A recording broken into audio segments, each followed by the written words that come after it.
serumah tapi tidak sejiwa, yaitu ketika kita tidak memiliki lagi kedekatan dengan pasangan atau dengan anggota keluarga yang lainnya. Ciri yang bisa kita lihat adalah orang-orang yang jarang ngobrol lama. Ngobrol lama, bahkan melakukan yang namanya rapat.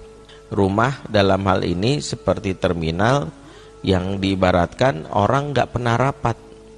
Biasa kita lihat omongan yang disampaikan biasa sekedar basa-basi.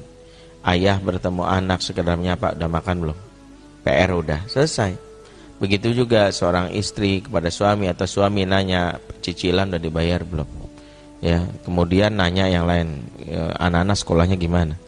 Setelah itu tidak ada pembicaraan yang lebih serius. Itulah yang membuat masing-masing disebut acuh tak acuh atau abai. Sehingga cara melarikan diri di era kekinian itu bukan kabur secara fisik.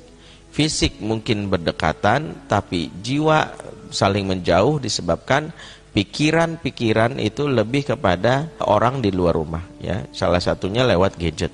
Maka kalau kita dapati kondisi inilah yang disebut, yang kita khawatirkan, yaitu serumah tapi tak sejiwa. Secara de facto mereka adalah anggota keluarga, tapi ketika hati tidak terpaut, jiwa tidak terikat, maka masuklah pihak lain yang berpeluang untuk munculnya kasus perselingkuhan. Suami yang tidak memiliki perasaan yang kuat terhadap istri sebatas hanya untuk melampiaskan syahwat. Karena sebagian besar mungkin laki-laki ketika pulang memandang istrinya lebih kepada objek pelampiasan syahwat. Yang ada adalah kebutuhannya kebutuhan seksual. Tapi urusan terkait dengan kebutuhan emosional, ternyata jiwa yang sudah terputus dari interaksi dengan pasangannya beralih kepada orang lain. Muncullah namanya di sini pelakor, ya, atau wanita-wanita yang akhirnya menjadi ya tempat dia melabuhkan perasaannya. Demikian juga dengan sang istri.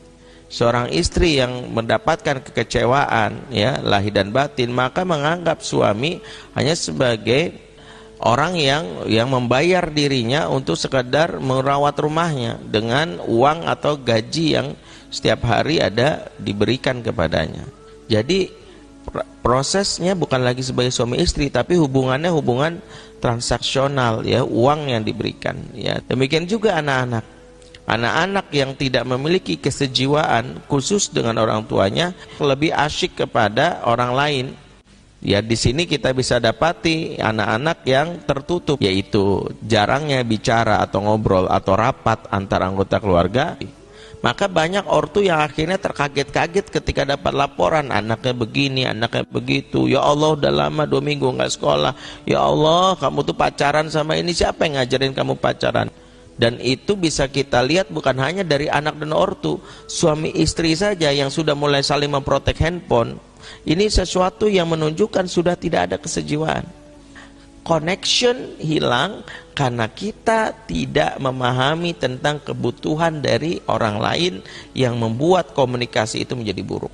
Sehingga ketika orang merasa bahwa kebutuhan dia tidak dipenuhi di dalam rumahnya, merasa anggota keluarga tidak mengetahui apa menjadi kebutuhan pokoknya, disitulah muncul yang namanya peluang orang-orang yang melarikan diri. Makanya pentingnya kita untuk mempelajari betul bagaimana sejatinya mewujudkan rumah tangga yang serumah dan sejiwa.